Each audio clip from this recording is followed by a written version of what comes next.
No ar, Faixa Livre, rádio jornalismo de verdade, a informação de primeira qualidade, a interpretação e os comentários das notícias, entrevistas, o contraditório.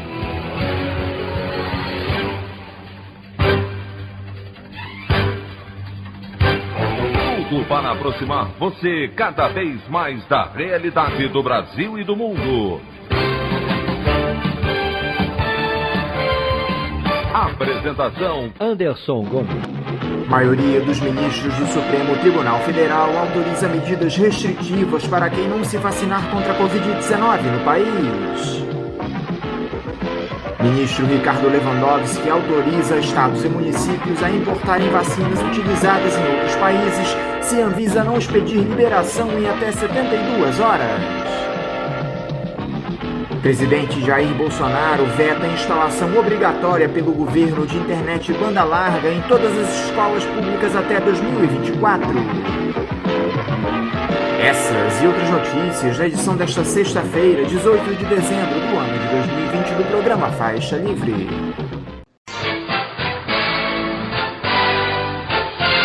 O comentário de Anderson Gomes.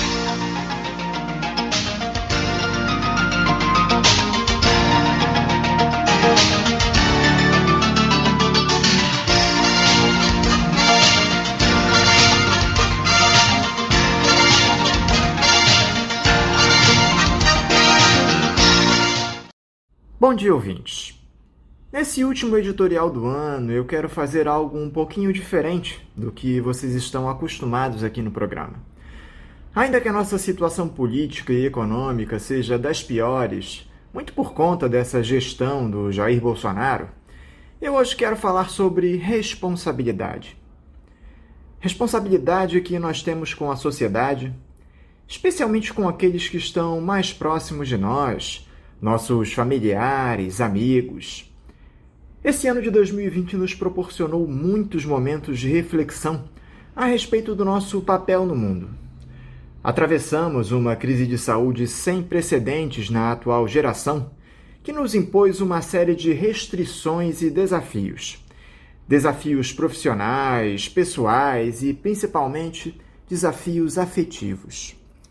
Tivemos de nos distanciar daqueles que amamos por imposição de um vírus, algo que não enxergamos e que muitas vezes sequer sentimos, visto que muitos são os casos de pessoas assintomáticas à Covid-19. E, mais do que nunca, a pandemia está atingindo nós brasileiros. Estamos voltando ao pico de infecções, com o número de mortes todos os dias no país provocadas pela pandemia se aproximando novamente da casa dos milhares. Por isso eu quero fazer um apelo a você, que tem seus pais e familiares mais idosos no grupo de risco para a Covid-19. Por mais cruel que isso possa parecer, não celebre as festas de fim de ano ao lado deles.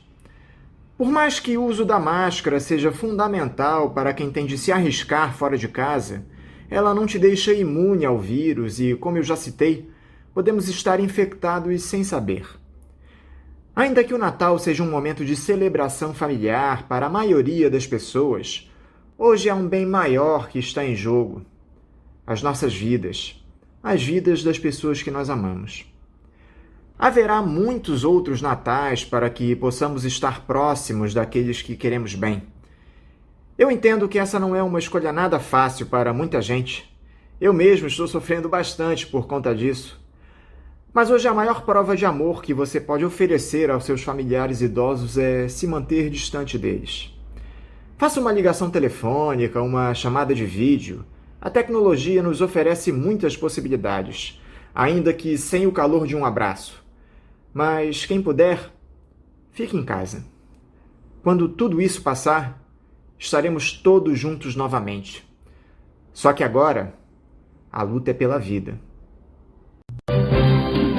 A opinião do Faixa Livre. Bandeirantes, 1360. Estamos apresentando Faixa Livre. Voltamos a apresentar Faixa Livre. Estamos de volta, ouvintes, com o início da edição de hoje do programa Faixa Livre, que tem na sua produção a jornalista Celeste Sintra, auxiliada pela também jornalista Natália Moraes, tendo no comando do áudio o Francisco. Meu bom dia a todos. E meu bom dia também a você, que pode aqui participar nos enviando mensagens eletrônicas para o endereço ouvinte@programafaixalivre.com.br ou ainda registrando suas participações diretamente nas nossas redes sociais. No Facebook, nossa página é o Programa Faixa Livre. No Twitter e no Instagram, para deixar o seu recado, basta seguir os perfis @PGM Faixa Livre. Lembrando que as participações por telefone estão inviabilizadas, pois durante o período da pandemia do novo coronavírus, nosso programa está sendo gravado no dia anterior à sua veiculação. Pedimos desculpas aos nossos ouvintes que costumam interagir conosco desta forma, mas foi a maneira encontrada pela equipe do Faixa Livre para mantê-los informados sobre o que acontece no país e no mundo com essa nossa visão crítica e, ao mesmo tempo, preservando a saúde dos profissionais que levam o programa ao ar. O Faixa Livre pode ser acompanhado também pelo nosso aplicativo para celulares com sistema operacional Android. O nome do aplicativo é Programa Faixa Livre. Os ouvintes também têm acesso à transmissão pelo nosso site, o www.programafaixalivre.com.br, ou pela página da Associação de Engenheiros da Petrobras, a AEPET, uma das nossas entidades patrocinadoras, no www.aepet.org.br. Para quem perdeu alguma das edições ou quer ouvir novamente o Faixa Livre, os áudios das entrevistas e editoriais estão disponíveis no nosso podcast, nos aplicativos Spotify, Deezer e Castbox. E dando início às nossas entrevistas, eu cumprimento o cientista político do Instituto de Relações Internacionais da Pontifícia Universidade Católica do Rio de Janeiro, a PUC-Rio, e membro da direção do PCdoB, Luiz Fernandes. Luiz Fernandes, bom dia! Bom dia aos amigos e amigas do programa Faixa Livre. Agradeço o convite para, mais uma vez, poder conversar com vocês sobre as perspectivas do Brasil e do mundo. Luiz, muito obrigado por você estar aqui mais uma vez conversando conosco no programa. Luiz, me parece que nem o mais pessimista dos brasileiros esperava um ano tão conturbado como esse que nós tivemos em 2020. A combinação explosiva de uma pandemia com um governo absolutamente incapaz de guiar o país em busca da superação dos problemas fez com que a nossa população se visse sem ter a quem recorrer. Eu queria primeiro, Luiz, que você avaliasse o ano de 2020 pelo aspecto político. O que esse ano deixa de aprendizado para todos nós? Bom, o ano de 2020 foi um ano singular, não só para o Brasil, mas para todo mundo, em função do impacto dessa terrível pandemia que nos atingiu e continua nos atingindo a todos. Do ponto de vista da evolução do quadro político nacional, eu separaria a evolução política de 2020 em dois períodos, grosso modo, primeiro semestre e segundo semestre deste ano, né? No primeiro semestre, o que ficou bem marcado na evolução política nacional foi um forte isolamento do governo Bolsonaro na sociedade, combinado com uma intensificação de ataques desferidos contra as instituições democráticas pelo governo e por seus seguidores, aquela sequência de manifestações contra o Congresso Nacional, contra o Supremo Tribunal Federal, demandando uma intervenção militar para fechar o Congresso, fechar o Supremo, quer dizer, uma lógica de ruptura institucional a que se somou uma condução absolutamente irresponsável da crise da pandemia. Quer dizer, o que caracterizou e ainda caracteriza o governo Bolsonaro é uma minimização, uma subestimação da gravidade da pandemia em curso, o que se traduziu na sequência de demissões de ministros da saúde que se recusavam a se subordinar a essa lógica presidencial de minimização da pandemia em curso e se recusavam a endossar as proposições de enfrentamento da crise que não tinham fundamento científico para orientar o enfrentamento da pandemia. Então, no primeiro semestre, esses dois elementos conjugados levaram a um grande isolamento do presidente Bolsonaro, um grande crescimento das taxas de rejeição do seu governo nas pesquisas de opinião pública, o aumento de tensões com os demais poderes, com o Congresso Nacional e com o Supremo Tribunal, e, na prática, isso colocando no horizonte a possibilidade da própria descontinuidade do governo por um processo de impeachment ou algum processo análogo ao impeachment. No segundo semestre, houve uma flexão política por parte do governo Bolsonaro. Eu acho que o ponto de virada disso foi justamente a descoberta de que o Queiroz, seu fiel escudeiro e assessor, né, de longa data, estava de fato escondido em um imóvel pertencente ao advogado que servia diretamente ao presidente Bolsonaro.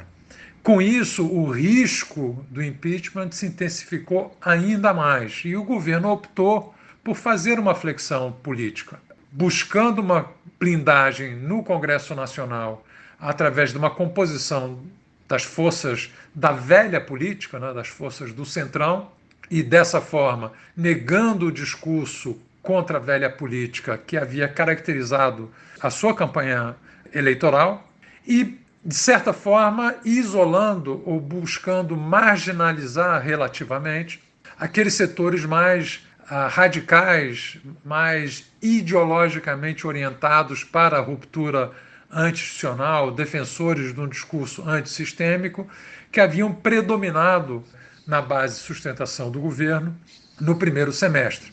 Esse movimento, essa flexão política, associado ao impacto da concessão da ajuda emergencial, dado às camadas mais pobres da população brasileira, conseguiram recuperar certo apoio do governo Bolsonaro na opinião pública nacional e diminuir o grau de isolamento em que ele se encontrava no primeiro semestre. No que tange ao auxílio emergencial, é até curioso esse resultado, porque, em grande medida, o auxílio emergencial foi obtido contra a orientação do governo Bolsonaro, porque a orientação inicial do governo Bolsonaro no Congresso Nacional era de conceder um apoio emergencial de apenas R$200. Isso foi revertido a partir de uma forte oposição a esse limite no valor do auxílio emergencial por parte da própria oposição no Congresso Nacional. Mas o fato é que, para parcela importante da população mais pobre do país, quem ficou com os louros da concessão desse auxílio emergencial foi o próprio governo do presidente Bolsonaro. Já agora, ao final do semestre, o que se sente novamente é uma perda de apoio do governo Bolsonaro, eu diria motivado por dois fatores principais. Em primeiro lugar, a continuidade de uma condução irresponsável no enfrentamento da pandemia, mas que agora entra numa nova fase, que é a fase da garantia do acesso da população à vacina.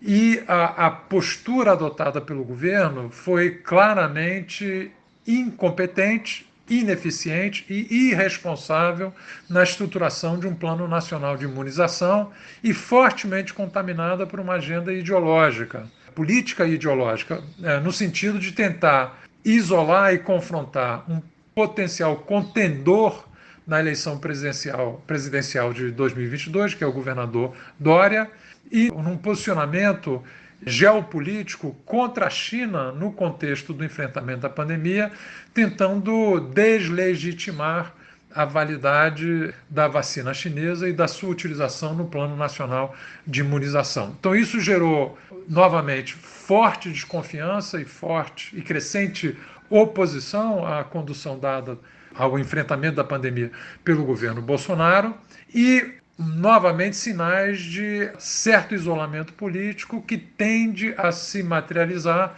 na própria disputa para a eleição das novas presidências das casas do Congresso e, sobretudo, na disputa pela presidência e pelo comando da Câmara dos Deputados. Então, chegamos ao final de 2020 com sinais de recrudescimento do desgaste do governo Bolsonaro na opinião pública e também problemas crescentes de articulação política, apesar da flexão feita por ele de recomposição de uma relação mais próxima com o Centrão.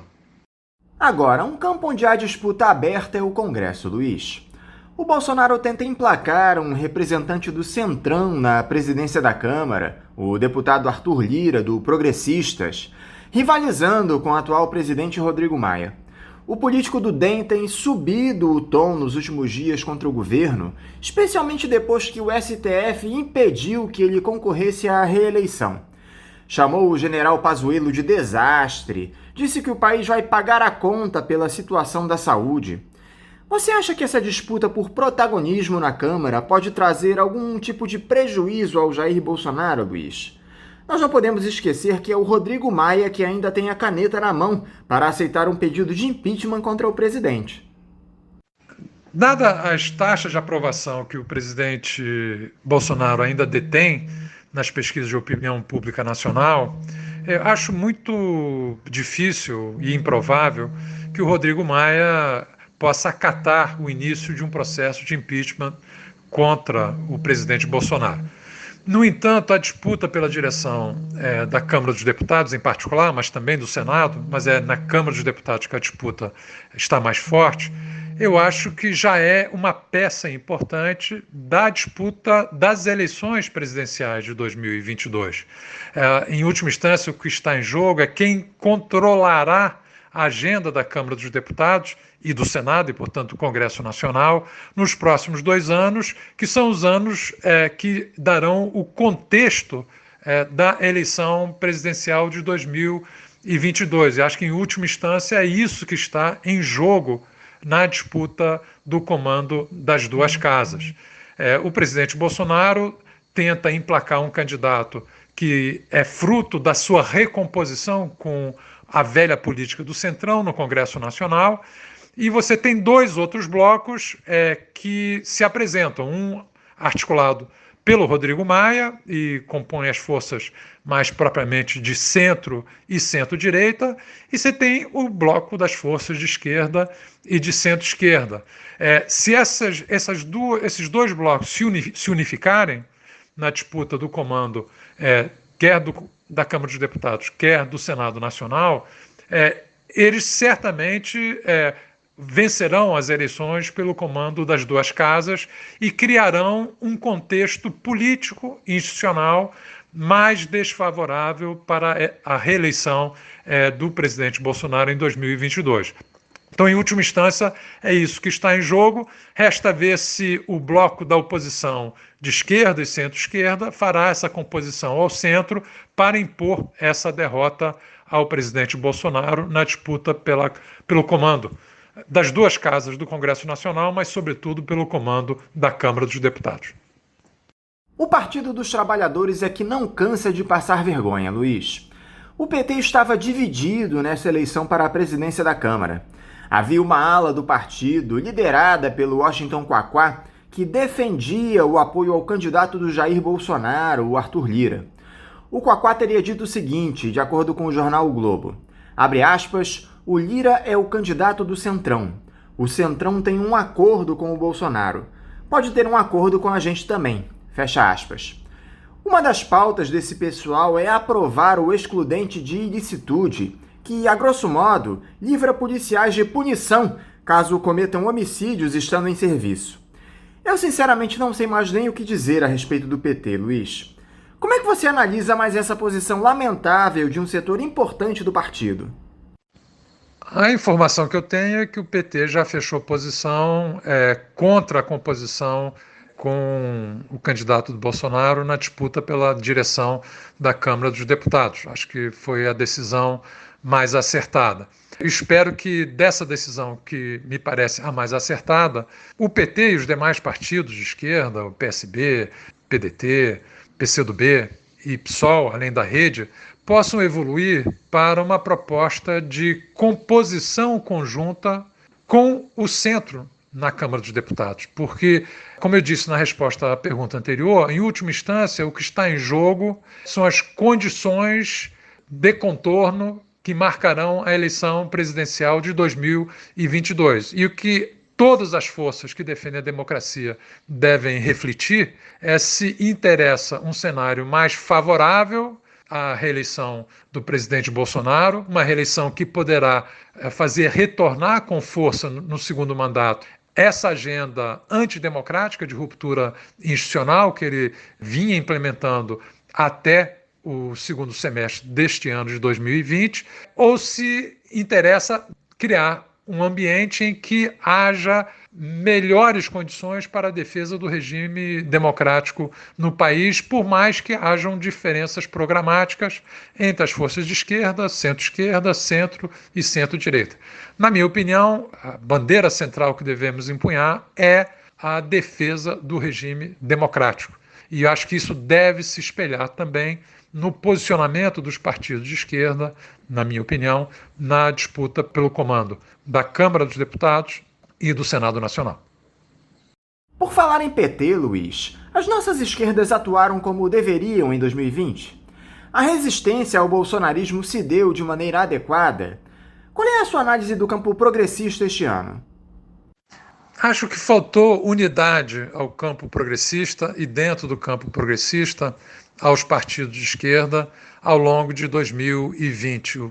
Predominou uma fragmentação das forças de esquerda, embora elas tenham ensaiado um reagrupamento, ou pelo menos o estancamento de um processo de perda de influência e força política e eleitoral nacional nas eleições municipais. Acho que essa fragmentação das forças progressistas e dentre elas das forças de esquerda, eu acho que criaram condições mais favoráveis para a agenda do governo Bolsonaro. Acho que faltou uma oposição mais eficaz, mais contundente à condução dada ao país, ou a falta de condução dada ao país pelo presidente Bolsonaro ao longo de 2020. Eu espero sinceramente que a busca de uma maior unidade, a busca de uma ação conjunta, a busca da construção de uma alternativa de frente comum para as eleições de 2022 predomine nos 2 anos seguintes, que serão anos decisivos para o Brasil e para a democracia no país. Você acha que há um espaço aberto para o surgimento de uma nova liderança no nosso campo ideológico, Luiz? O Lula ainda ocupa esse espaço? O Ciro pode vir a ser esse nome visando 2022? E o Boulos? Me parece que ele obteve uma enorme vitória política nesse pleito municipal. Há um processo de renovação das lideranças públicas, das forças progressistas e das forças de esquerda em curso no país, e eu, da minha parte, entendo que isso é muito positivo. Isso é mais do que positivo. É necessário, né? Eu não quero menosprezar ou subestimar o papel absolutamente fundamental e muito marcante que lideranças como a liderança do presidente Lula desempenharam na vida política nacional, como o ex-governador e ministro Ciro Gomes também desempenhou e desempenha na vida política nacional.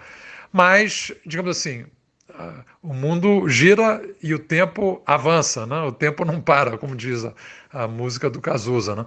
E é preciso também renovar lideranças. E as eleições municipais apontaram perspectivas interessantes. Nós vimos novas lideranças surgirem no campo da esquerda, a candidatura do Boulos em São Paulo é uma delas, a candidatura da Manuela em Porto Alegre também, embora não tenham sido eleitos, mas tiveram votações massivas em grandes capitais e muito influentes capitais na vida nacional, na vida política nacional. Então, esse é um processo que eu vejo com bons olhos, é um processo de renovação necessário, mas mais do que renovar quadros, eu diria que é importante renovar perspectivas. E para que esses quadros possam desempenhar um papel importante na vida política nacional, é fundamental que haja unidade das forças progressistas em defesa da democracia e do desenvolvimento do Brasil. Então, acho que talvez, para além da renovação, o principal desafio a ser enfrentado é a de reencontrar os caminhos da unificação das forças progressistas, das forças democráticas e das forças de esquerda. E eu acho que sem essa unificação, sem ter uma política de composição, de convergência, que possibilitem a construção de uma frente ampla para disputar novamente os rumos do país em 2022, acho que nenhuma renovação de lideranças por si será suficiente para descortinar novos caminhos mais positivos para o nosso povo no Brasil. Para finalizar, Luiz, quais são as suas expectativas para 2021? Me parece que esse é um ano que toda a classe política gostaria de pular. Está todo mundo interessado em chegar logo a 2022. A questão é que nós temos desafios fundamentais para superarmos no ano que vem, especialmente a pandemia. O que você espera de 2021? Bom, espero sinceramente que o ano de 2021 supere e enterre o ano de 2020, que foi um ano trágico para todos nós, brasileiros e cidadãos e cidadãs do mundo, né? Quer dizer, ninguém podia antecipar no início do ano que viria uma tragédia do porte que nós enfrentamos com a pandemia, algo que o mundo não vivia há um século, e que tensionou todas as sociedades nacionais, tensionou o mundo de uma forma nunca sentida por nós, né? Porque todas as precariedades, as limitações de arranjos político-institucionais, econômicos, que enfraqueciam a capacidade dos estados nacionais, do poder público, proteger a sua população, essa fragilidade foi revelada de forma cruenta pelo impacto da pandemia em 2020, né?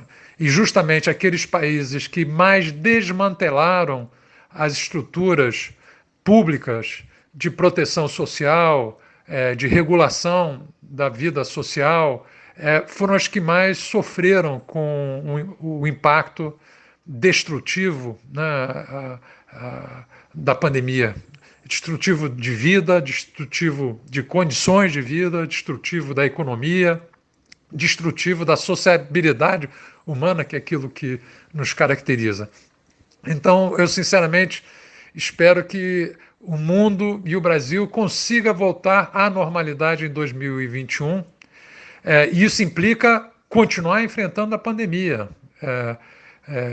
E, infelizmente, como nós já comentamos bastante ao longo aqui da nossa conversa, o nosso governo não tem se posicionado bem no enfrentamento da pandemia e na construção das pontes para superar a pandemia e seus impactos humanitários, sociais e econômicos no país. Então, isso pode atrasar o processo de normalização, que será a tônica, ao meu ver, do ano de 2021. Será o ano da normalização com velocidades distintas de normalização, conforme a capacidade dos respectivos estados em implementarem políticas de efetiva proteção social, de efetiva proteção da sua população. Então, acho que essa vai ser a marca de 2021 e acho que a disputa política vai se dar muito em torno disso.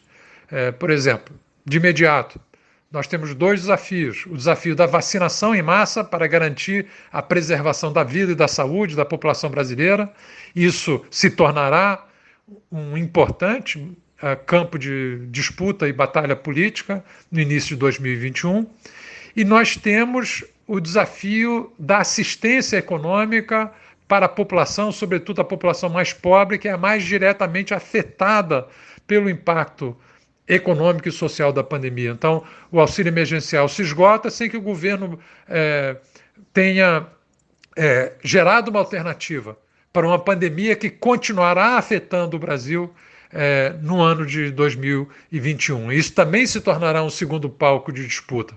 Então, é um palco de defesa da vida, enfrentando sanitariamente a pandemia e fazendo a defesa do sistema de saúde pública no país, do SUS, como digamos assim, a coluna vertebral do enfrentamento dessa pandemia, mas também as medidas econômicas que garantirão condições de sobrevivência à população diante do impacto profundo, negativo na economia da pandemia em curso. Aqui também há uma disputa política sobre os rumos a serem trilhados em 2021. Então aqui há um campo aberto de disputa e eu acho que isso vai influenciar fortemente o cenário da disputa da sucessão presidencial e também estadual e para a composição da Câmara dos Deputados e do Senado e das Assembleias Legislativas em 2022. Então será um ano certamente de muita luta e muita resistência e espero que essa luta e resistência descortine caminhos mais promissores para o povo brasileiro no seu futuro imediato. Luiz Fernandes, muito obrigado por você estar aqui dialogando conosco nesse último programa inédito do Faixa Livre em 2020. Eu quero te desejar ótimas festas, um grande ano novo, que nós estejamos juntos também no ano que vem e que você tenha um bom dia de trabalho e deixo também o meu abraço. Eu que agradeço uma vez mais o convite para participar, sempre uma satisfação, um momento de refletirmos, debatermos sobre as perspectivas do Brasil, os rumos do Brasil, as perspectivas e os rumos do mundo, né? Espero sinceramente que tenhamos um 2021 muito mais feliz do que foi o ano de 2020 e desejo a toda a equipe do programa Faixa Livre, a todos os ouvintes e as ouvintes do programa Faixa Livre, boas festas e um feliz ano de 2021 para todos, boas entradas e que seja um ano de muita luta, muito empenho e muita realização para aqueles que sonham com um Brasil melhor. Conversamos aqui com um cientista político do Instituto de Relações Internacionais da Pontifícia Universidade Católica do Rio, a PUC-Rio, e membro da direção do Partido Comunista do Brasil, o PCdoB, Luiz Fernandes. Bom, como eu esperava, eu não consegui dar conta, infelizmente, dos muitos recados, inúmeros recados que estão aqui ainda em minhas mãos, que vocês, ouvintes, nos mandam com tanto carinho. Eu peço desculpas por esse ano não ter conseguido ler todos eles, como a gente sempre costuma fazer aqui no Faixa Livre, mas eu prometo que em 2021 eu vou me dedicar a dar conta de todos os recadinhos que vocês nos mandam, todas as mensagens carinhosas, as perguntas, os questionamentos, as dúvidas. O Faixa Livre só existe por conta de vocês, ouvintes. Vocês são a razão da existência do nosso programa. Ainda que eu não tenha conseguido dar conta de todos os recados, eu faço questão de ler o nome de todos os ouvintes que nos mandaram mensagens e não foram lidas aqui no nosso programa. A Leda Mota, a Marilda da Silva Ribeiro, o André lá do Morro da Formiga, o Márcio Berclas, a Cláudia Medeiros, o Luiz Sérgio Pereira, o Roberto Alves, o Renato de Oliveira, o Moisés Lima, o Fábio Antifascista, a Luzia Mercedes, a Margarida Maria, o Ricardo Félix, o Alfredo Jorge Martins, o Jorge Pérez, o Breno Dias Magalhães, que disse que acabou de descobrir o Faixa Livre. Que bom que você gostou, Breno. Te agradeço demais a audiência.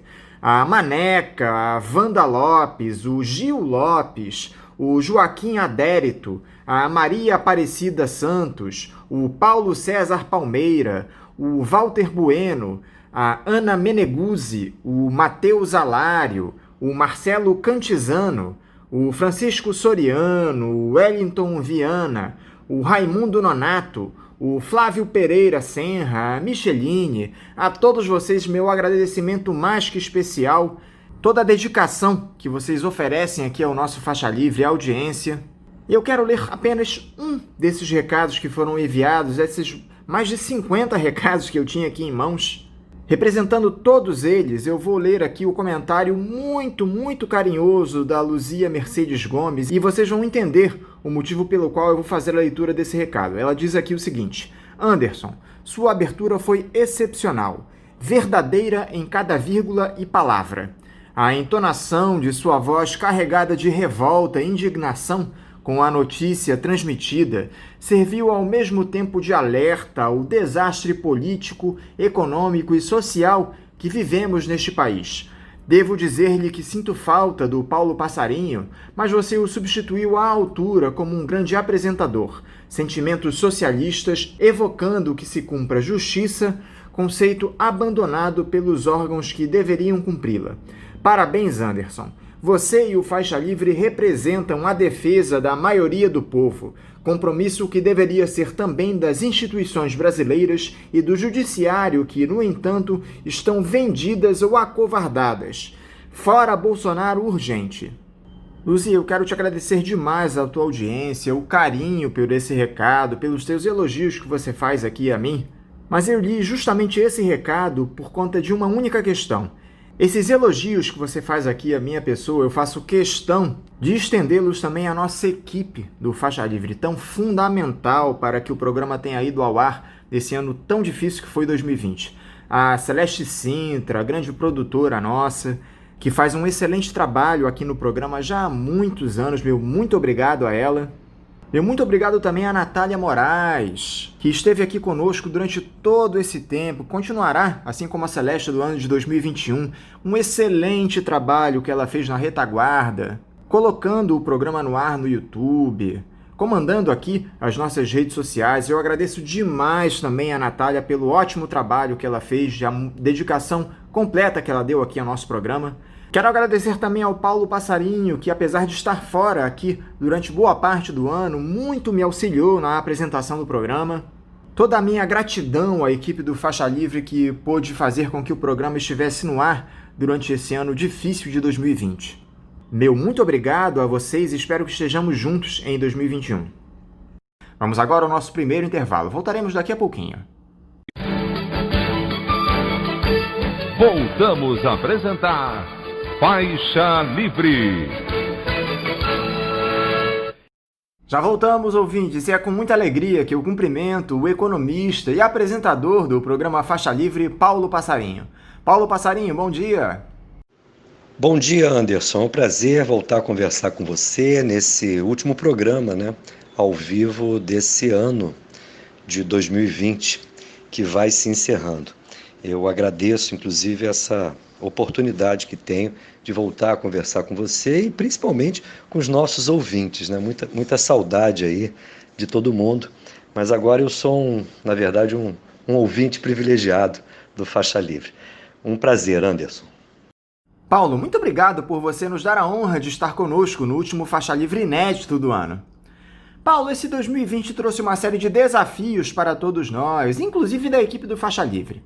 Nós começamos o ano com você apresentando o programa ao vivo dos estúdios da Bandeirantes, mas essa pandemia do novo coronavírus obrigou que todos nós nos adaptássemos. O programa chegou a ficar por 2 semanas reprisando edições, até que nós chegamos à conclusão de que teríamos de retomar a produção de conteúdo de maneira remota. E você me concedeu a honra e a difícil missão de tocar a apresentação do Faixa Livre. Eu gostaria que você começasse essa entrevista hoje falando sobre esses obstáculos que 2020 colocou no caminho de todos nós. Que tipo de aprendizado nós podemos tirar desse caos provocado pela pandemia? De fato, Anderson, foi um ano de desafios, dores, isolamento, mas também um ano de união, força e superação. Tanto é que estamos de pé, apesar dos pesares, apesar de perdas importantes, como foram os casos do Aldir Blanc, do Carlos Lessa, para falar apenas alguns nomes aqui, por exemplo, que me vêm à memória. Bem tantos outros, além dos mais de 180 mil brasileiros vitimados pela Covid. Para nós aqui do Faixa Livre, esse processo não foi uma exceção. Tivemos de nos adaptar frente às urgências colocadas pela pandemia, mas superamos obstáculos, soubemos manter o programa no ar, a partir do seu trabalho, Anderson, que não somente me substituiu como apresentador do programa, como principalmente foi o elo fundamental de uma nova cadeia de produção, podemos assim dizer, que o programa passou a exigir, a partir da necessidade que tivemos de deixar de fazer o programa ao vivo e fazê-lo com um dia de antecedência, dado o nosso afastamento do estúdio da Band AM, por questões de segurança.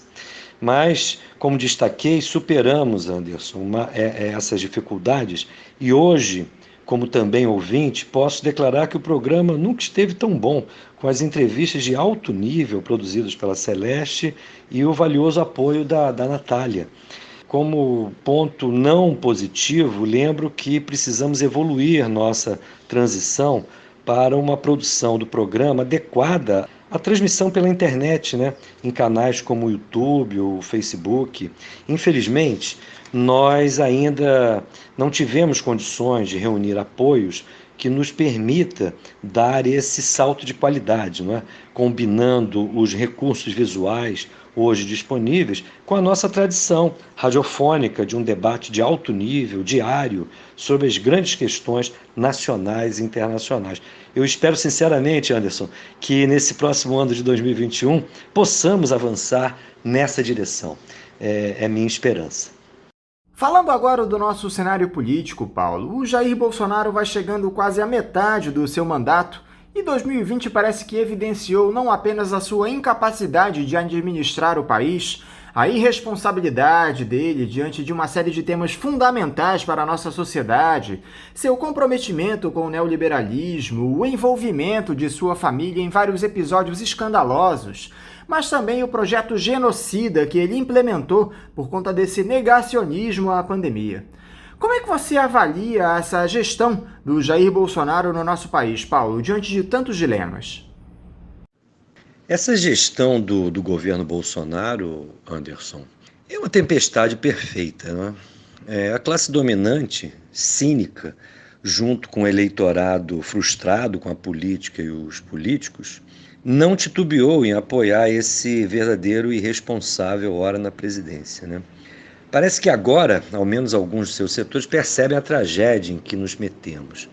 E a tragédia não é somente os maus modos ou a estupidez desenvergonhada com que o capitão e os seus ministros, generais e civis, se comportam, né? É muito mais grave. A tragédia principal é o rumo econômico e social que o país vai tendo sob a batuta desse desgoverno, né?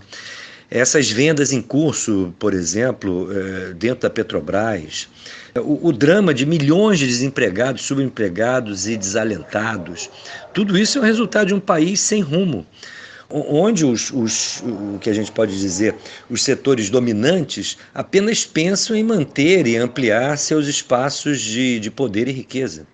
Eu me refiro aos bancos e multinacionais, os únicos verdadeiros beneficiários desse verdadeiro descalabro que estamos assistindo diariamente. Qualquer dúvida, basta olhar os balanços de resultados dos bancos e multis, não é? O mais grave, não é? Porque não podemos deixar de citar isso, né? A total incapacidade de articulação e planejamento das ações requeridas minimamente para enfrentar a pandemia. O desvario da política externa, o aparelhamento de órgãos do Estado em prol de interesses que confundem a família do presidente com membros de milícias criminosas e com atuação, inclusive, em áreas de influência eleitoral da família Bolsonaro. Tudo isso é um verdadeiro escândalo. Agora, esse é o Brasil real. Esse é o Brasil que a gente vai ter que enfrentar. O Brasil com essa classe dominante cínica, eu repito, sem nenhum projeto para o país, não é? Que dê esperança a mais de 210 milhões de brasileiros que hoje precisam de condições dignas de vida. Precisamos de casas, precisamos de terra para a agricultura, de uma agricultura distinta dessa voltada para exportação. Precisamos de milhões de escolas e postos de saúde, atendimento primário para essa população cada vez mais abandonada. Essa que é a grande verdade. A gente precisa de um projeto que recoloque o Brasil e o seu povo como prioridade. Essa postura do governo federal em relação à vacina contra a Covid-19 é que tem chamado muito a atenção, Paulo. O tratamento irresponsável do Jair Bolsonaro e do Ministério da Saúde, que está apinhado de militares, diga-se de passagem, como boa parte da administração pública lá em Brasília, fez com que o governador de São Paulo, João Dória, se aproveitasse e levasse a questão da imunização dos brasileiros para o campo da política, visando obviamente as eleições presidenciais de 2022, com a superação do bolsonarismo através da retórica puramente neoliberal. Eu queria a sua avaliação para essa disputa que se estabeleceu. Como é que isso tem afetado a população do nosso país, Paulo? Essa gestão do governo Bolsonaro, Anderson, é uma tempestade perfeita, não é? A classe dominante, cínica, junto com o eleitorado frustrado com a política e os políticos, não titubeou em apoiar esse verdadeiro irresponsável ora na presidência, né? Parece que agora, ao menos alguns de seus setores, percebem a tragédia em que nos metemos. E a tragédia não é somente os maus modos ou a estupidez desenvergonhada com que o capitão e os seus ministros, generais e civis, se comportam, né? É muito mais grave. A tragédia principal é o rumo econômico e social que o país vai tendo sob a batuta desse desgoverno, né? Essas vendas em curso, por exemplo, dentro da Petrobras, o drama de milhões de desempregados, subempregados e desalentados, tudo isso é o resultado de um país sem rumo, onde o que a gente pode dizer, os setores dominantes apenas pensam em manter e ampliar seus espaços de poder e riqueza. Eu me refiro aos bancos e multinacionais, os únicos verdadeiros beneficiários desse verdadeiro descalabro que estamos assistindo diariamente. Qualquer dúvida, basta olhar os balanços de resultados dos bancos e multis, não é? E o mais grave, não é? Porque não podemos deixar de citar isso, né? A total incapacidade de articulação e planejamento das ações requeridas minimamente para enfrentar a pandemia. O desvario da política externa, o aparelhamento de órgãos do Estado em prol de interesses que confundem a família do presidente com membros de milícias criminosas, com atuação inclusive em áreas de influência eleitoral da família Bolsonaro. Tudo isso é um verdadeiro escândalo. Agora, esse é o Brasil real. Esse é o Brasil que a gente vai ter que enfrentar. O Brasil com essa classe dominante cínica, eu repito, sem nenhum projeto para o país, não é? Que dê esperança a mais de 210 milhões de brasileiros que hoje precisam de condições dignas de vida. Precisamos de casas, precisamos de terra para agricultura, de uma agricultura distinta dessa voltada para exportação. Precisamos de milhões de escolas e postos de saúde, atendimento primário para essa população cada vez mais abandonada. Essa que é a grande verdade. A gente precisa de um projeto que recoloque o Brasil e o seu povo como prioridade. Essa postura do governo federal em relação à vacina contra a Covid-19 é que tem chamado muito a atenção, Paulo. O tratamento irresponsável do Jair Bolsonaro e do Ministério da Saúde, que está apinhado de militares, diga-se de passagem, como boa parte da administração pública lá em Brasília, fez com que o governador de São Paulo, João Dória, se aproveitasse e levasse a questão da imunização dos brasileiros para o campo da política, visando obviamente as eleições presidenciais de 2022, com a superação do bolsonarismo através da retórica puramente neoliberal. Eu queria a sua avaliação para essa disputa que se estabeleceu. Como é que isso tem afetado a população do nosso país, Paulo? Anderson, em termos de sintomas aí da doença que representa esse governo Bolsonaro, essa situação da saúde chama atenção pela sua gravidade, pela sua emergência, não é? E essa disputa em torno da chamada imunização, o problema aí das vacinas, é apenas mais um capítulo dessa trágica situação aí, posição do governo Bolsonaro em relação à pandemia. É mais um capítulo porque, veja bem, nós, desde o início, lá vamos dizer em fevereiro, quando já tinha ficado claro que o problema tinha dimensões globais, não é? Nós não controlamos nossas entradas, fronteiras, não é? Eu me recordo que aqui mesmo no Faixa Livre eu dei uma entrevista, ou mesmo ainda no período em que fazíamos o programa ao vivo, eu informei que uma conhecida minha tinha chegado de Nova York no final de março. A situação aqui já era de recomendação de isolamento geral, e no aeroporto do Galeão não tinha nenhum tipo de controle, nem a Receita Federal estava por lá, nenhuma orientação para os turistas ou para os brasileiros que chegavam. Então, um verdadeiro escândalo. Então, não controlamos nossas entradas e fronteiras, não fizemos testes. Existem aí, inclusive, milhares de kits aí encalhados. Não fizemos testes. Isso exigiria, inclusive, um trabalho de articulação que também não tivemos do governo federal com os governos estaduais e municipais. Não mobilizamos a indústria nacional para a produção de equipamentos básicos nessa área de saúde, como máscaras, leitos médicos, enfim, tudo aquilo que poderíamos aqui produzir, não recorrendo a importações, não é? E essa questão de não termos tido uma orientação de forma coordenada entre os governos, né? Então é tudo uma situação que mostra a tragédia que a gente vive. Agora, eu quero reforçar isso. O governo Bolsonaro é um sintoma da tragédia, não é?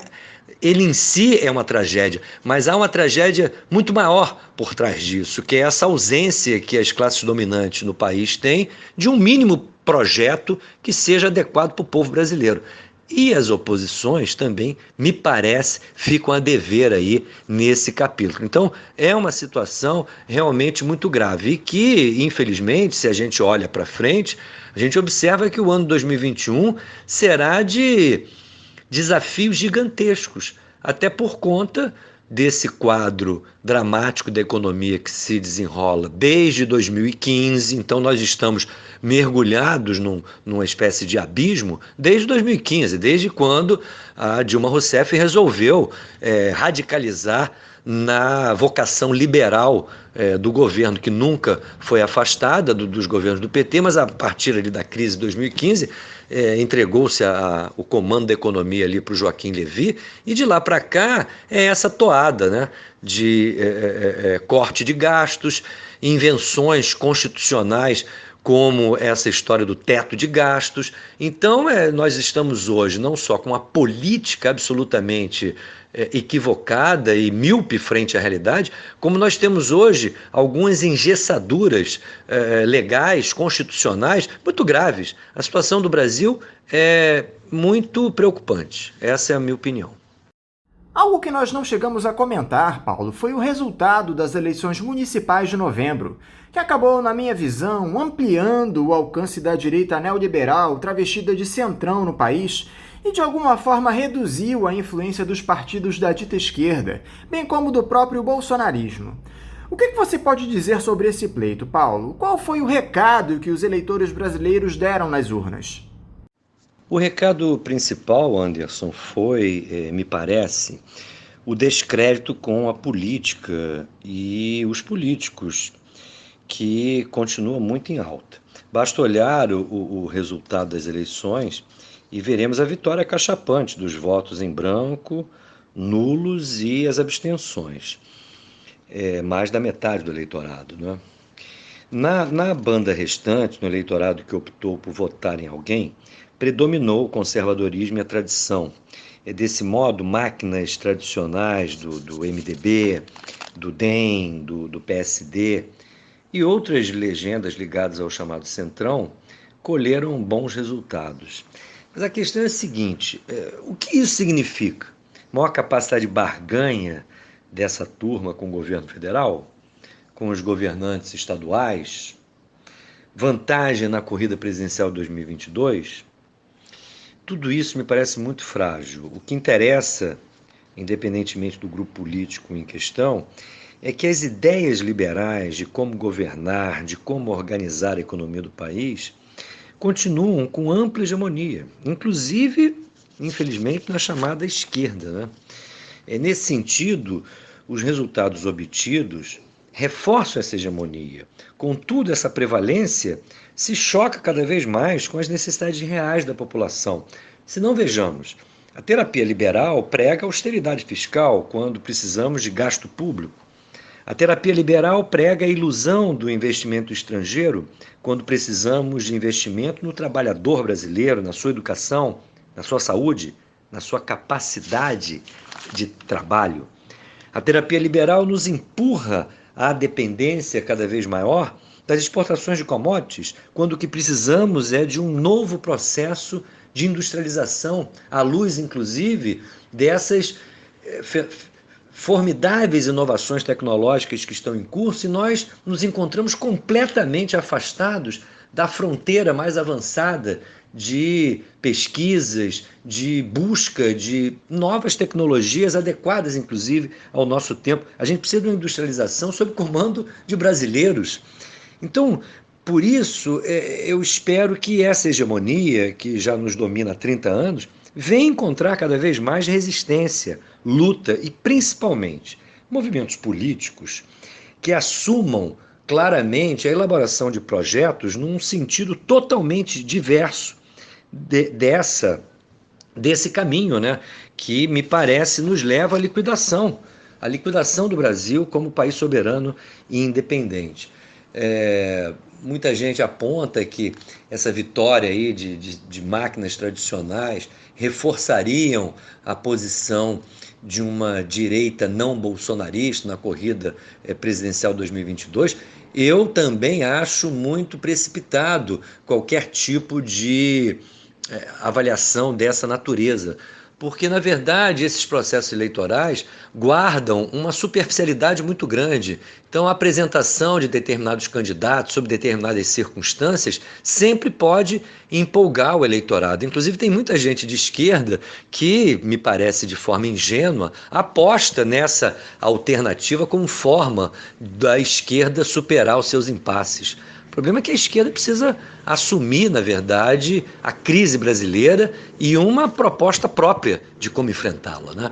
Me parece que ela ainda está muito na aba do chapéu das ideias liberais também. É lógico que com diferenças, né? É lógico que um João Dória tem diferenças em relação, vamos dizer, ao Fernando Haddad. Mas se a gente observar muito bem quais são as preocupações ou visões mais gerais sobre como que o desenvolvimento do Brasil deve prosseguir, se é que podemos falar em desenvolvimento, vamos notar que há muitas ideias que os aproximam. É necessário que a esquerda tenha uma identidade própria, absolutamente distinta dessa que vem caracterizando aí a atuação da maior parte da esquerda nos últimos tempos, que é uma convivência com as ideias liberais na ilusão de que, através de políticas criativas e voltadas principalmente para os mais pobres, nós poderemos fazer do país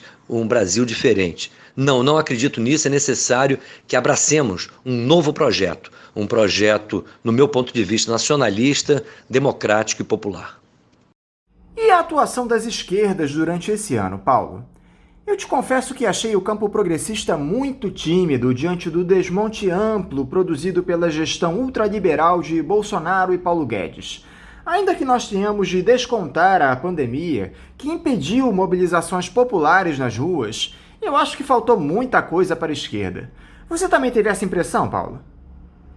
A insuficiência da esquerda, Anderson, conforme observei, inclusive, na pergunta anterior, é de natureza programática, principalmente. Contudo, aqui, quando falo de programa, não quero me ater ou me referir apenas às grandes ideias, à estratégia que envolva projetos e metas para o país, de acordo com o que lembrei anteriormente. Me parece, falta às esquerdas não somente teoria, mas uma construção, diríamos assim, prática de inserção nas lutas, dinamização das organizações de luta popular, linhas permanentes de comunicação e formação política e até mesmo, penso, formas de organização produtiva sob controle dos trabalhadores e estimulados por organizações da esquerda, com o objetivo de maior aproximação constante com o povo e as suas necessidades. Nas eleições em si, por exemplo, eu vi muito entusiasmo, naturalmente, com as campanhas de Boulos em São Paulo, da Manuela em Porto Alegre e com a campanha vitoriosa do Edmilson lá em Belém, em que pese o mérito das mesmas, inclusive em decorrência do momento político que vivemos, me parece que em todas essas campanhas predominou a ideia de que com honestidade, competência e vocação popular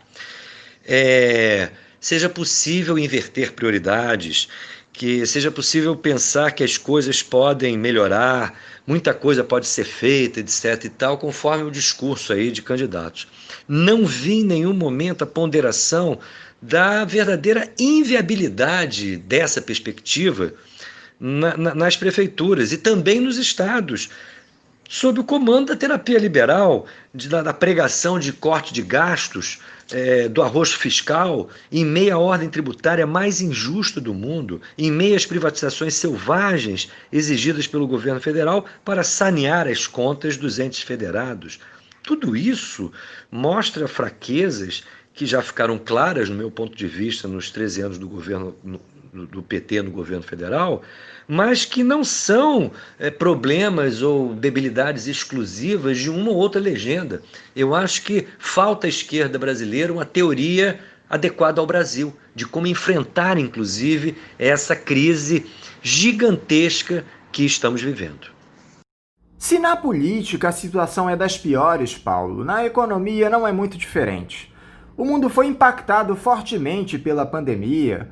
Muitos países quase colapsaram por conta da Covid-19 e o Brasil é um deles. Nós já vimos de uma trajetória que combinava recessão e estagnação desde 2015, cenário que estava mantido para esse ano, ainda que os devaneios dos ultraliberais apontassem para outra realidade. Mas o golpe foi praticamente devastador.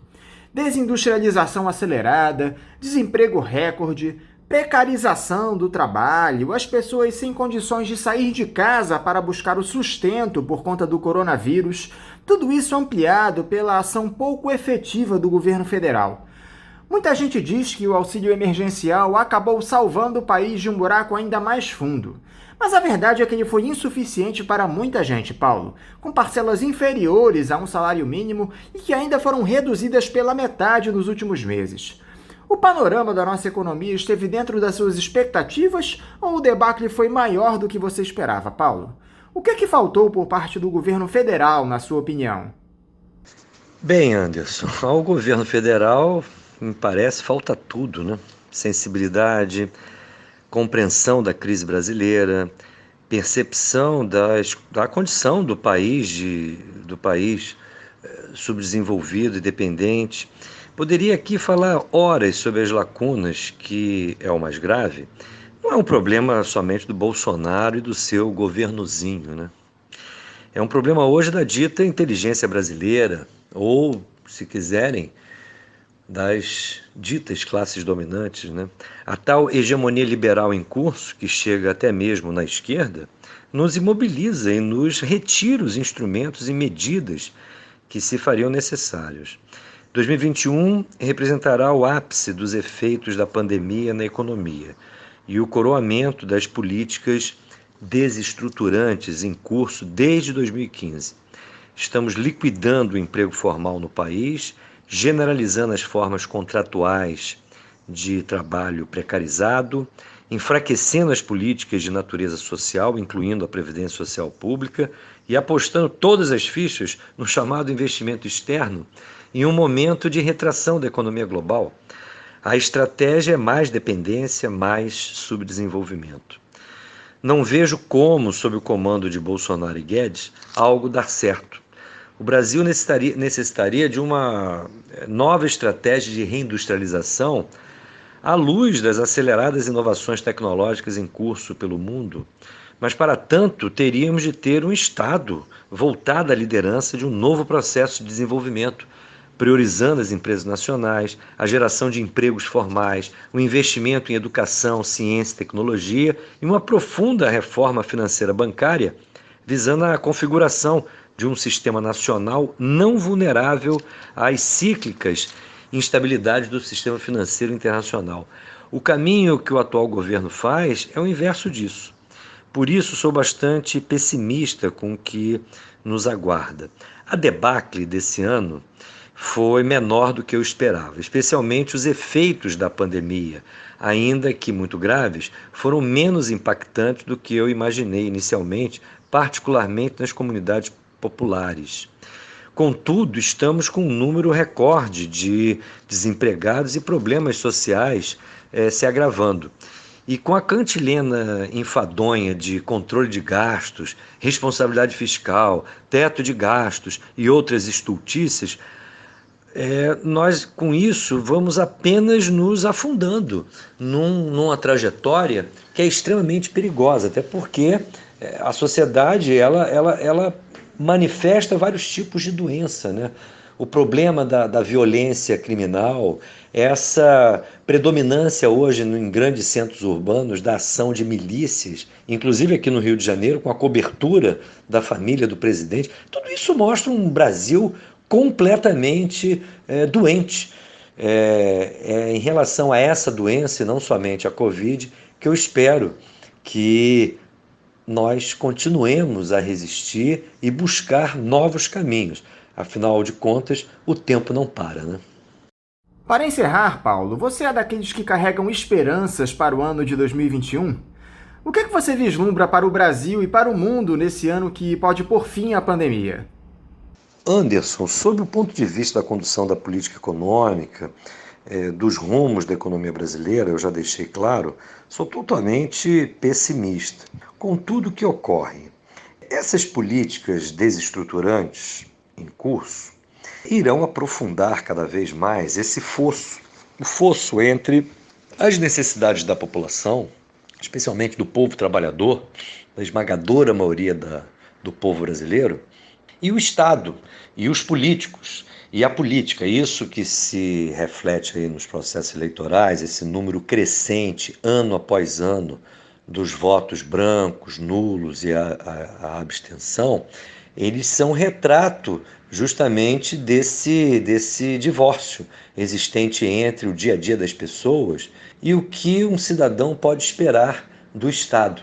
Eu fico imaginando, para a grande maioria das pessoas, essas pessoas que ralam o dia inteiro, acordam de madrugada para ganhar um salário ínfimo, quando tem algum tipo de emprego formal, a esmagadora maioria dos brasileiros não tem emprego formal, então acordam de madrugada para matar um leão por dia, arrumar um trocado para garantir a comida de cada dia. Então, para esses brasileiros, eu imagino que eles olham para o Estado e veem o Estado apenas como um grande conluio dos ricos. E, de alguma maneira, eles estão certos. E o que eu espero, então, em 2021 é que exista uma sensibilidade política maior por parte dos explorados, dos oprimidos. E eu acho que isso está em curso.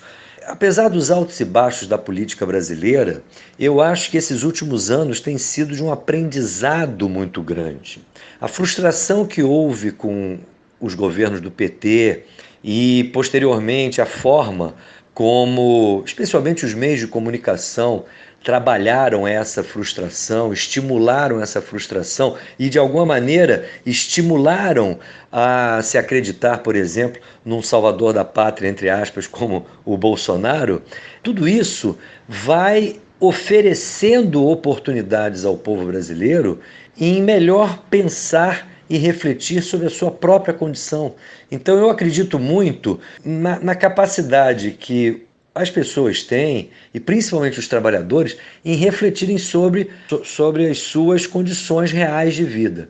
E especialmente o que eu espero, nós temos aí um conjunto de organizações vocacionadas para a luta popular, as organizações de esquerda, sejam organizações partidárias, sejam organizações que a luta do povo trabalhador forjou, como é o caso do MST, como é o caso do Movimento dos Trabalhadores Sem Teto, como é o caso de dezenas de experiências que estão presentes hoje nos bairros das mais diferentes cidades do Brasil.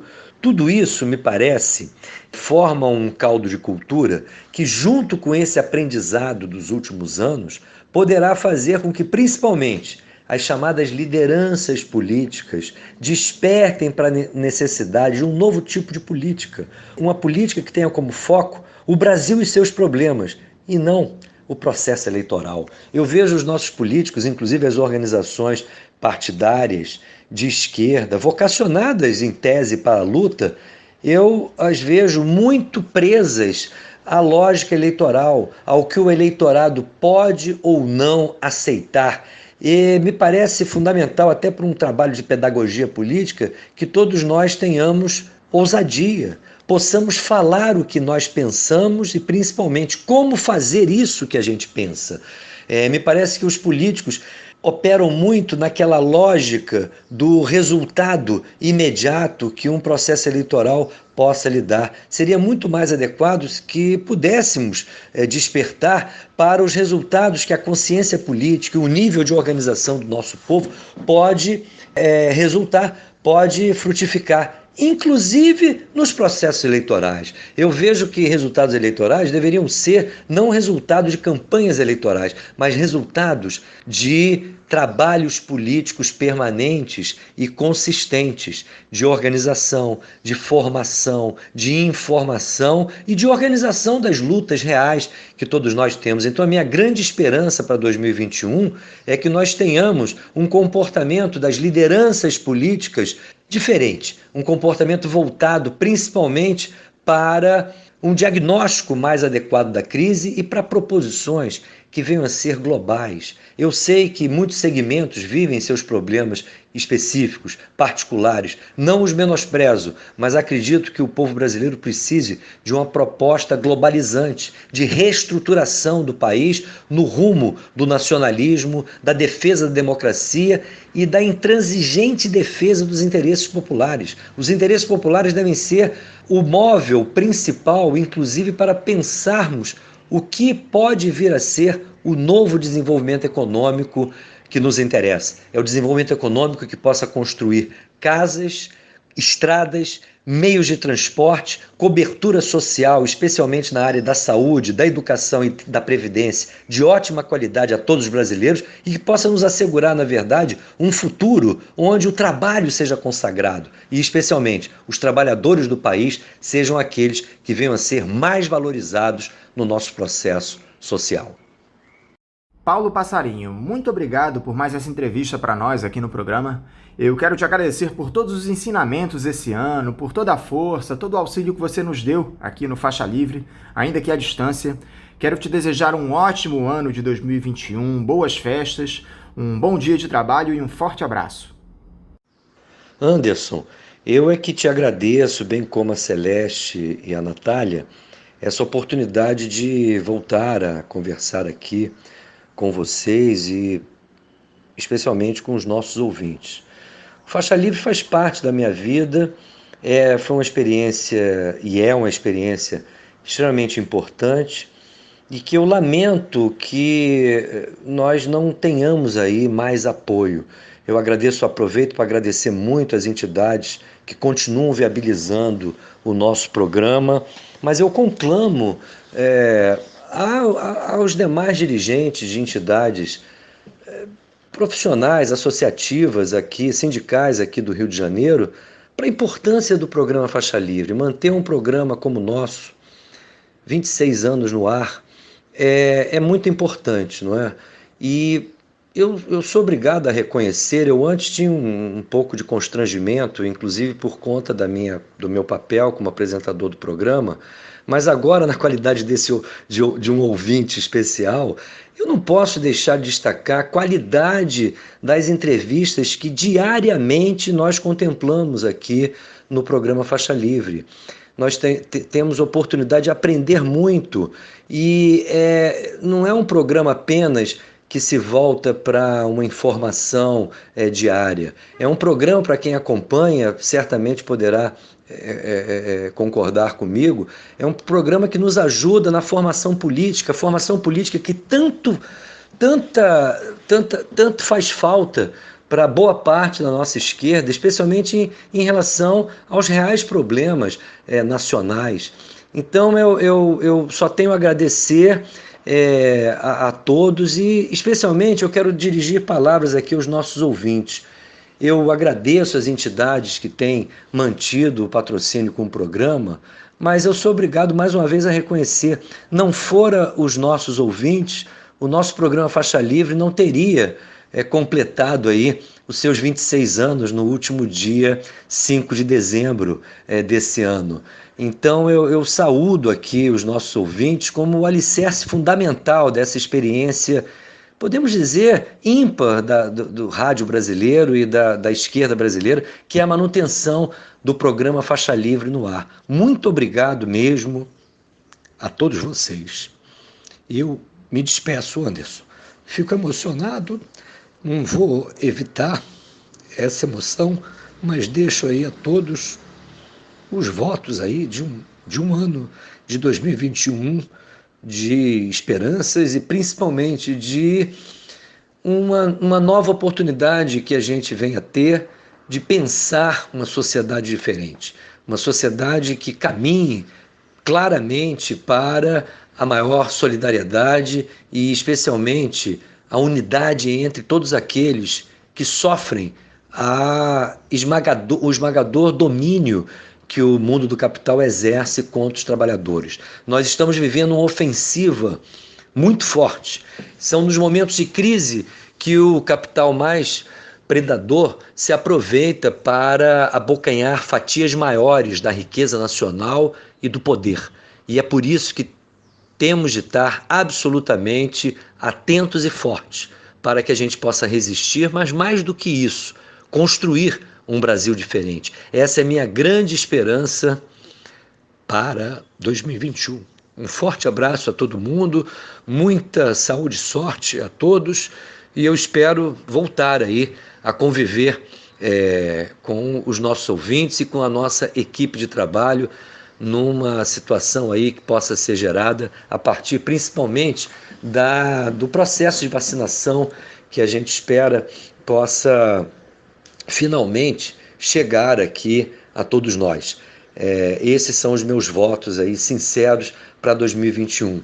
Esperança, união de todos nós que precisamos de um Brasil diferente e o esforço para construir uma sociedade que nos dignifique. Muito obrigado a todo mundo, especialmente agradeço aí a você, Anderson, a Celeste, a Natália e ao Chiquinho, o nosso operador de áudio aí, que há muito tempo eu não encontro, estou até com saudades dele. Não sei nem se ele está aí no comando, mas fica aqui o meu registro. Então um abraço a todos e minhas saudações aos nossos patrocinadores, aos nossos colaboradores, comentaristas e especialmente aos nossos ouvintes.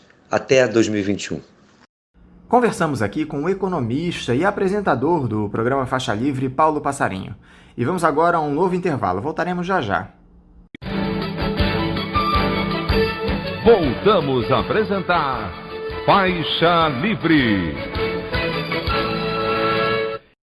Estamos de volta, ouvintes, e agora eu saúdo o professor de Relações Internacionais da Universidade do Vale do Itajaí, a Univale, e membro do Instituto de Estudos Latino-Americanos da Universidade Federal de Santa Catarina, Daniel Corrêa da Silva.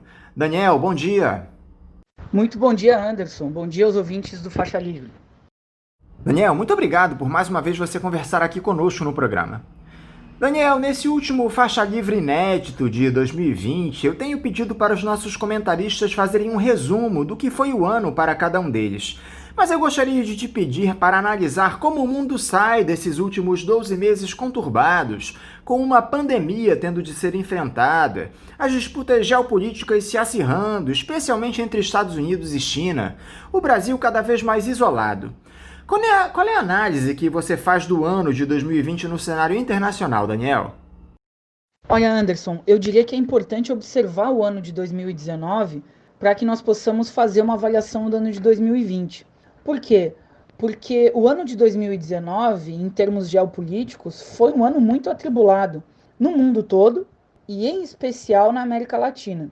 Nós podemos recuperar aqui pela memória que a Europa teve uma série de instabilidades políticas ao longo do ano de 2019, um fechamento de parlamento, eleições gerais na Espanha acontecendo no início e no final do ano, os Estados Unidos enfrentando um processo de impeachment contra o presidente Trump, o Japão enfrentando também crises políticas sucessivas e todo um cenário que apontava para um acirramento dessas instabilidades no ano de 2020 e um recrudescimento de todos esses movimentos. Em especial na América Latina, nós, se pudermos recordar aqui, tivemos um segundo semestre em 2019 com uma turbulência política a cada semana, praticamente, nos países latino-americanos, indistintamente de orientação ideológica e política. Governos de esquerda sendo contestados, governos de direita sendo contestados, todos eles acometidos por uma avassaladora crise. E o ano de 2020, ele representou um acirramento nesse cenário de crise do ponto de vista político, social e econômico. No entanto, eu diria que essas crises todas não se manifestaram de maneira pública, precisamente por conta da pandemia. Foram, de certa maneira, ofuscadas ou sombreadas pela pandemia, porque o tema da pandemia, de fato, ocupou todo o debate público do ano de 2020. E assim, mesmo que tenha havido uma grande deterioração social no ano de 2020, mesmo que o desemprego tenha atingido níveis alarmantes por todo o mundo, e que os níveis de atividade econômica tenham sido fortemente abalados durante esse ano, todos esses processos não tiveram reações públicas muito fortes. E eu diria que num balanço do ano de 2020, nós vamos conhecê-lo precisamente, claro, pelo ano da pandemia, mas pelo ano em que houve uma espécie de acomodação do ponto de vista geopolítico mundialmente no ritmo de transformações, de mudanças que nós vínhamos experimentando. Mas podemos tratar disso mais adiante. Eu diria que os próximos 12 meses reservam uma agitação política pelo mundo muito forte, e especialmente aqui pela América Latina. Porque além do acumulado que já vinha acontecendo dos anos de 2017, 2018 e que se manifestaram em 2019, o ano de 2020 reservou uma deterioração muito acelerada do padrão de vida das populações em geral pelo mundo.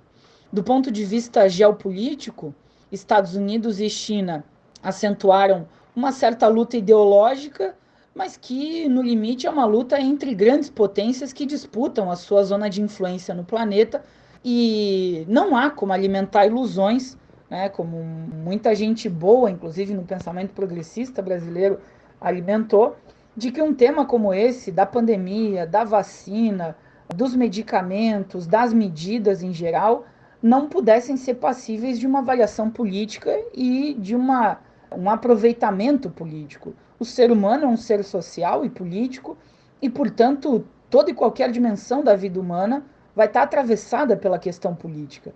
E com a pandemia não seria diferente. Então, todos os episódios que nós visitamos durante o ano de 2020, eles acirraram essa disputa, mas eu diria que ela foi acirrada muito nos gabinetes. E eu diria que o ano de 2021 pode nos reservar uma disputa muito mais acirrada com o calor das movimentações populares, desde que organizadas num sentido transformador.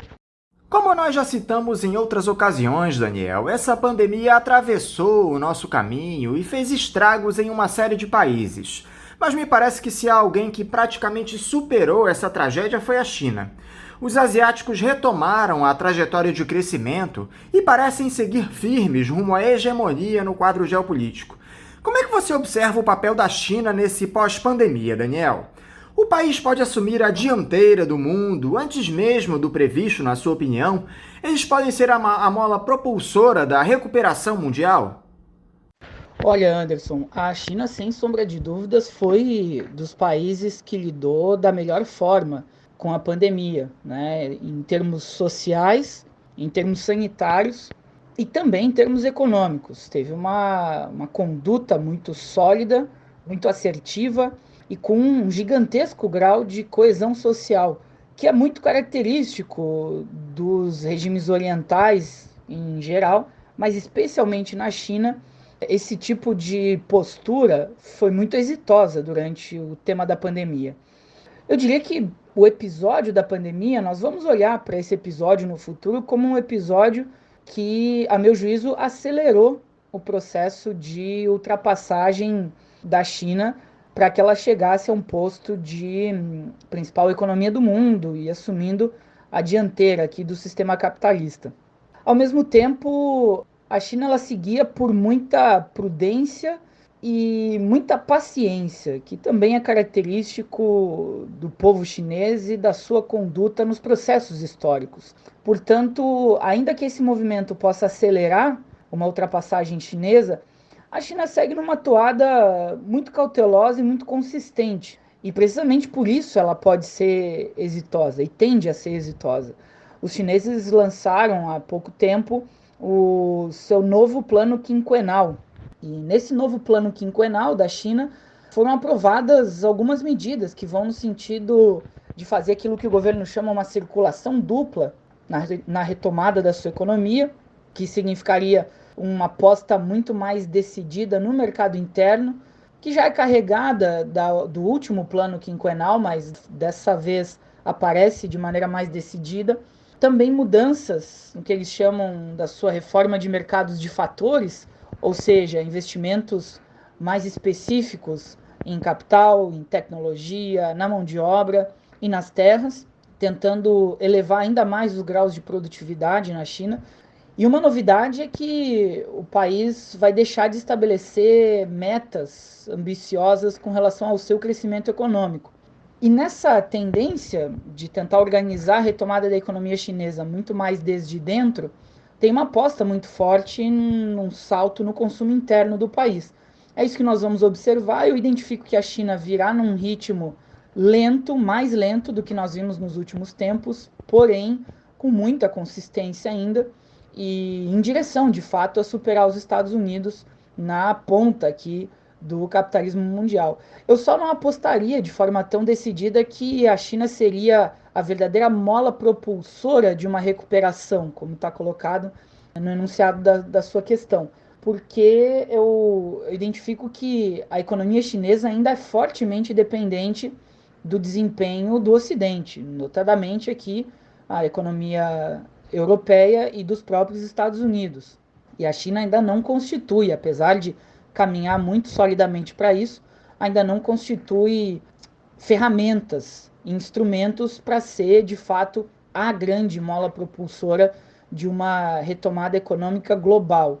A China poderá ser a condutora de uma retomada desde que acompanhada pela economia dos Estados Unidos e da Europa, como aconteceu em alguma medida no início do milênio, no início dos anos 2000, né? Mas sem que essas outras duas grandes economias, a europeia e a estadunidense, lhe acompanhem, a China não consegue retomar, conduzir esse caminho por si própria. E você acha que essa gestão do Joe Biden nos Estados Unidos fará oposição maior ou menor do que a do governo de Donald Trump aos chineses?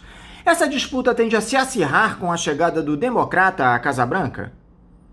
Durante a administração de Barack Obama na presidência e Hillary Clinton na Secretaria de Estado, os Estados Unidos adotaram uma estratégia de 2009 até 2016 de intensificar o que se convencionou chamar de TPP, ou Acordo Transpacífico, que era a política externa dos Estados Unidos em termos comerciais, financeiros e produtivos para o leste asiático e para uma parcela da América Latina. Também fazia parte da estratégia política um acordo de investimentos com a Europa, uma espécie de parceria também transcontinental, nesse caso transatlântica, em direção à Europa. Isso fazia parte de uma intensificação do modelo liberal dos Estados Unidos, mas pautado sobretudo numa política muito agressiva de investimentos. Em alguma medida a liberalização comercial também, mas uma política muito agressiva de investimentos e que tivesse voltada também para que os Estados Unidos pudessem angariar a maior parcela possível de excedentes econômicos produzidos na Ásia e dirigissem esses excedentes por meio de pagamentos de royalties, de serviços de propriedade intelectual em geral, em direção à própria economia dos Estados Unidos.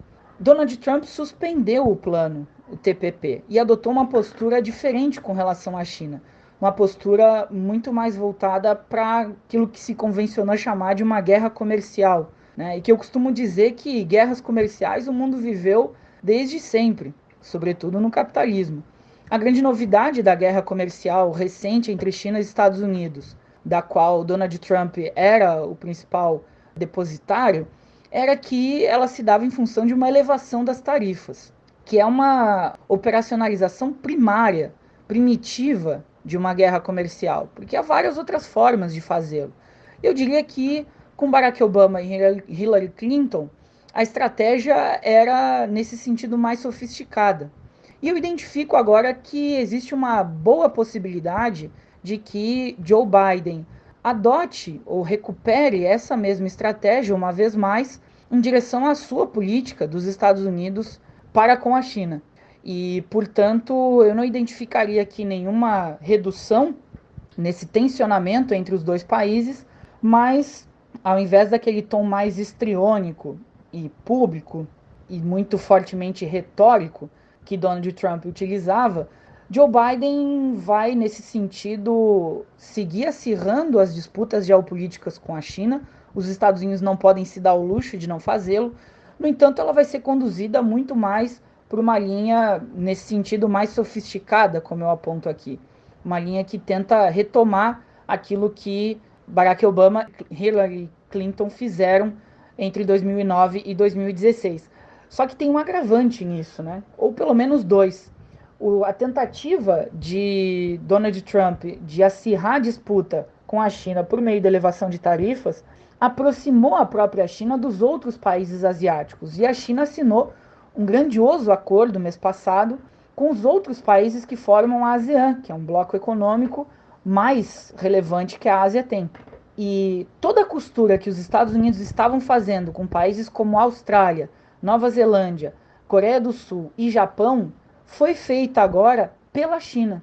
A costura que os Estados Unidos faziam era em direção ao isolamento da China, com todos esses outros países. E agora aconteceu o oposto. Mês passado, a China fecha um acordo em que junta vários desses países e exclui os próprios Estados Unidos.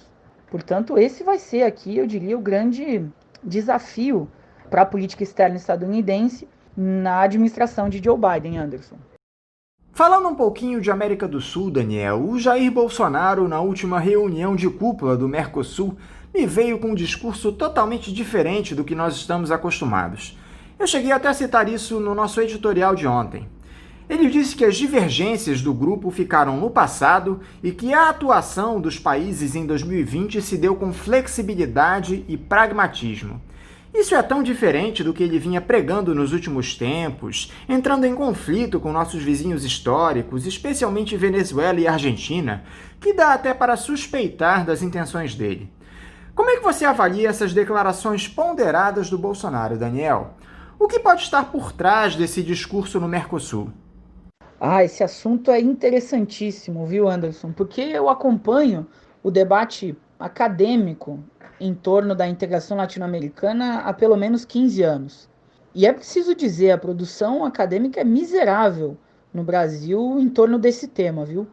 Criaram-se falsas dicotomias durante esse período de que um presidente da República ignorava por completo a integração latino-americana, o outro presidente teria dado um giro de 180 graus nesse sentido, e desloca-se do debate o que é a figura central dele, que é o tema da reprodução do capitalismo dependente latino-americano.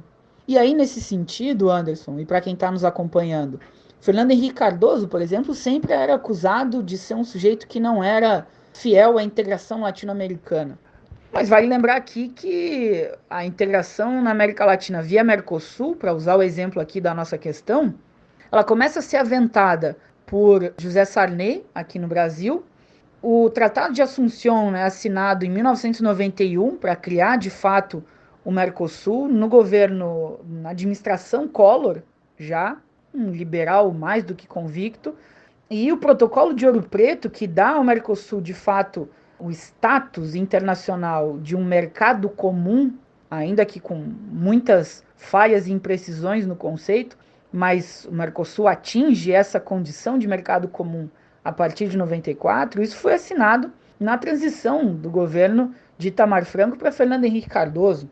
E mesmo Fernando Henrique Cardoso, na presidência da República, foi um dos presidentes de que se participou a IRSA, que era a Iniciativa de Integração Regional Sul-Americana, que havia projetos ambiciosos do ponto de vista logístico por toda a América Latina. Portanto, foi sim Fernando Henrique Cardoso um presidente que apostou na integração latino-americana, tal como foi Lula. Ambos apostaram. E depois, Dilma e Temer tiveram uma atuação mais discreta com relação à integração latino-americana, mas precisamente porque a economia latino-americana como um todo entrou numa crise gigantesca e é crônico já das crises na América Latina que os países acabam recorrendo a saídas bilaterais ou então multilaterais para fora do continente e não no sentido da coesão interna, da integração latino-americana. Eu digo isso, claro, sem dizer que Fernando Henrique Cardoso e Lula foram rigorosamente iguais ou aplicaram as mesmas políticas. Não seria honesto tratar nesses termos. Mas Fernando Henrique promoveu uma integração latino-americana à sua maneira, buscando vincular todas as cadeias de produção aqui da América Latina dentro de um sentido estrito de voltar a América Latina aos olhos do mundo e permitir o escoamento dos excedentes produzidos na América Latina para os países centrais. E dando vazão num projeto que foi conduzido mais por FHC, aliás, inaugurado por FHC, mas conduzido muito mais por Lula, via IRSA, mas também via o NASUL, a CASA, que era a Comunidade Sul-Americana de Nações, antes de se criar a UNASUL, todas iniciativas em nome da integração regional que tinham de fato um propósito de adensar a integração latino-americana, mas sem tocar em 1 milímetro nos interesses da burguesia latino-americana. Essa burguesia latino-americana que, sobretudo no Brasil, em alguma medida na Argentina e no México, nunca pôde prescindir de uma reserva de mercado local e regional, porque essa reserva de mercado é o que garante, é o que dá vazão a uma reprodução de um ciclo de acumulação desses capitalistas aqui. Capitalistas que nos países dependentes da América Latina são completamente incapazes de se colocarem na arena de concorrência internacional com os grandes capitalistas do planeta. Portanto, projetos como o do Mercosul, eles estão associados precisamente a isso, a dar uma vazão a uma reserva de mercado que o capitalismo dependente latino-americano precisa, no limite, para reproduzir o seu capital dentro de uma lógica em que ele perde nas negociações internacionais, em que é uma drenagem de recursos da periferia em direção ao centro. Uma das formas de tornar o capitalismo viável aqui é lançando mão dessa reserva de mercado. E o Mercosul cumpre essa função.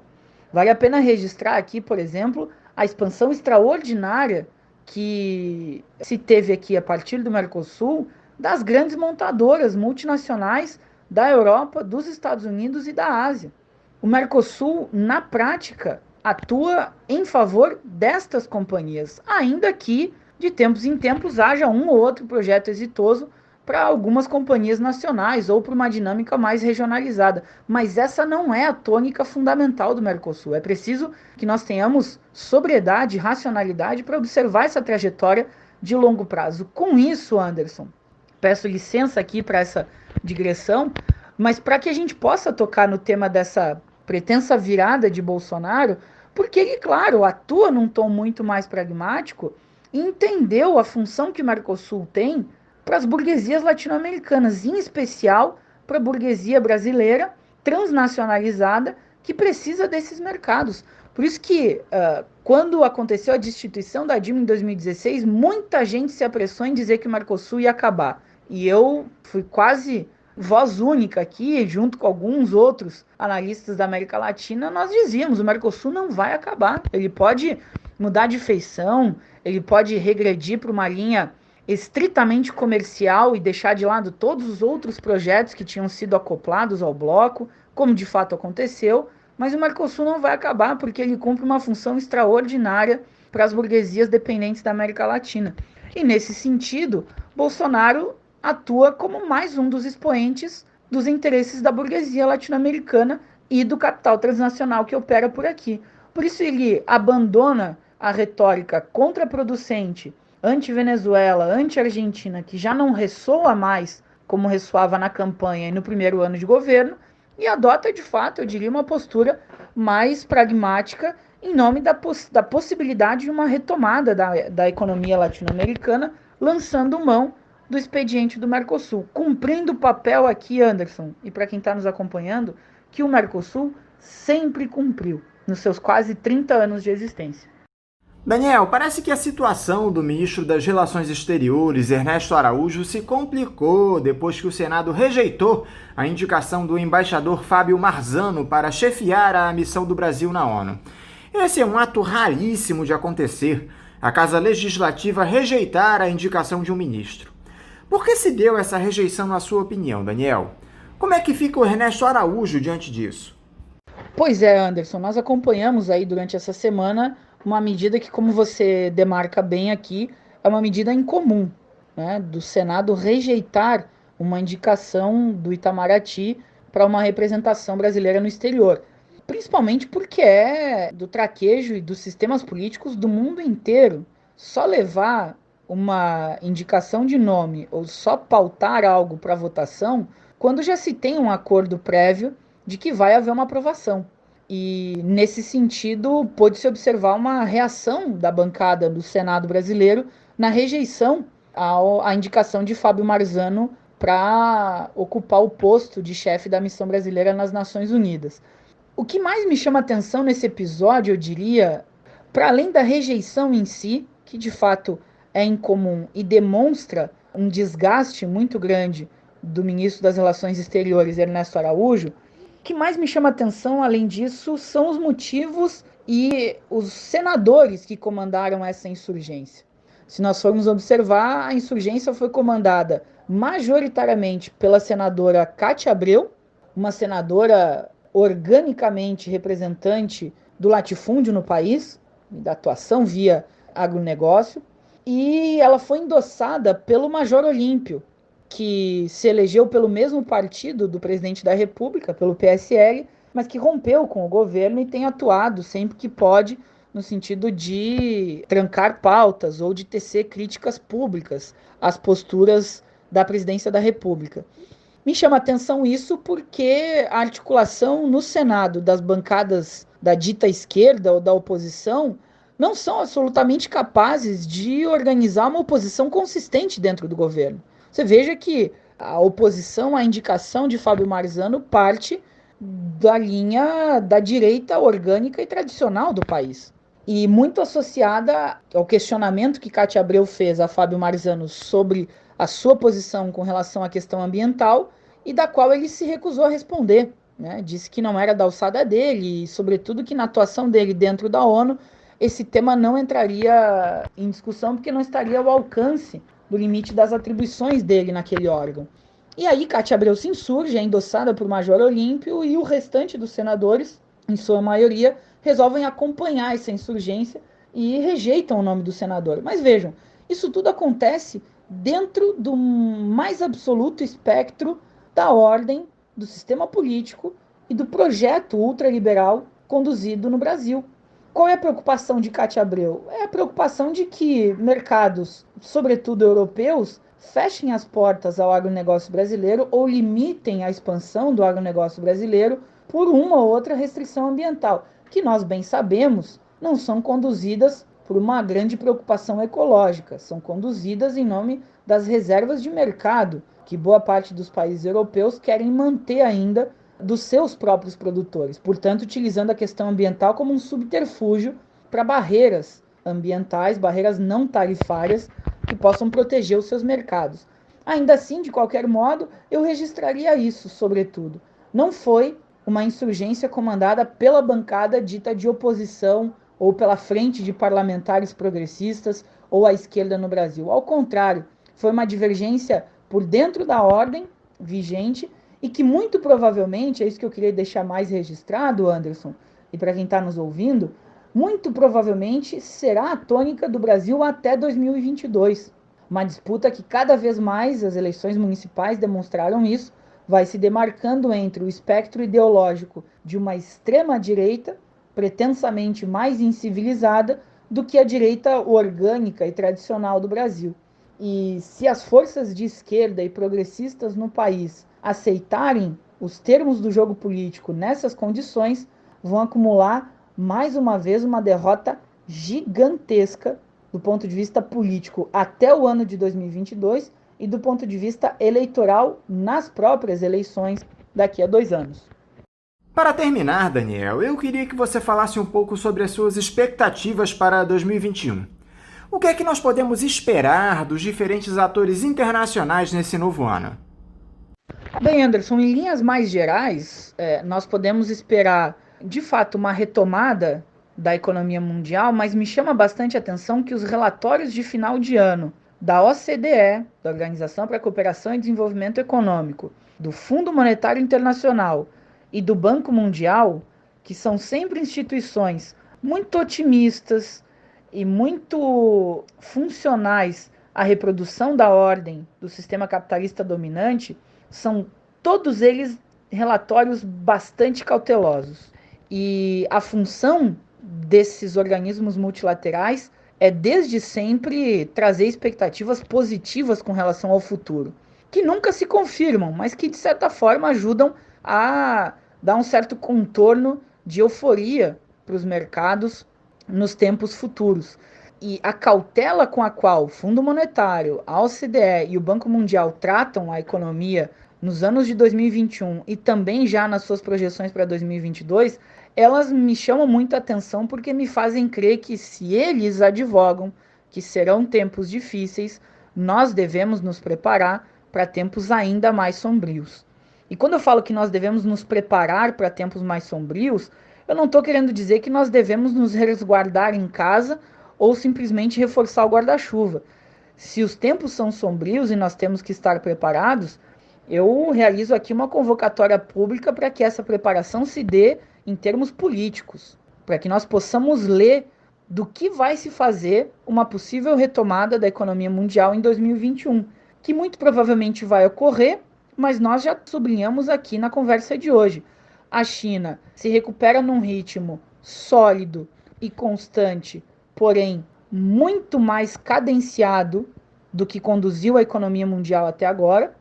Estados Unidos e Europa terão imensas dificuldades de retomar a sua produção industrial, de serviços e agrícola nos termos em que vinha conduzindo até meados de 2016, 2017, porque desde então a economia mundial já vinha cambaleando, e desde esse ponto de vista, para a América Latina, está reservado um cenário de muita dificuldade.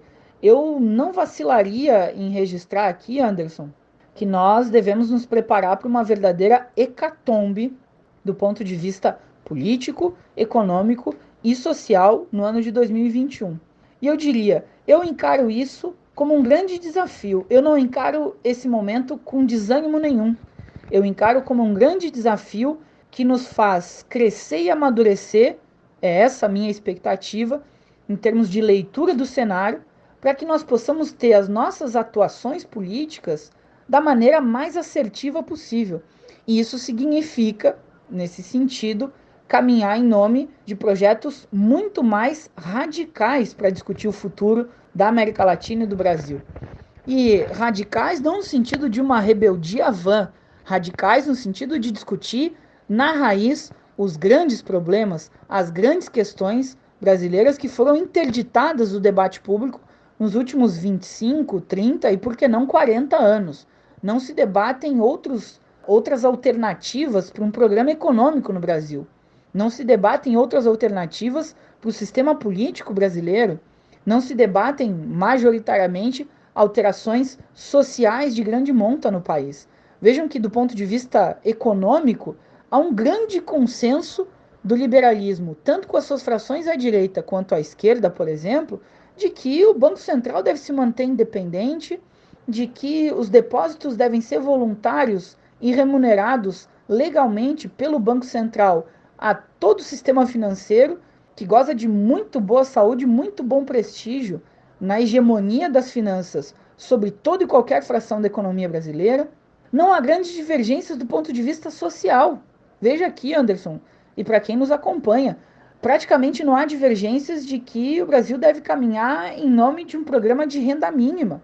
E se discutem as formas de operacionalização dessa renda mínima. Paulo Guedes, por exemplo, diz que não há espaço no orçamento para tal.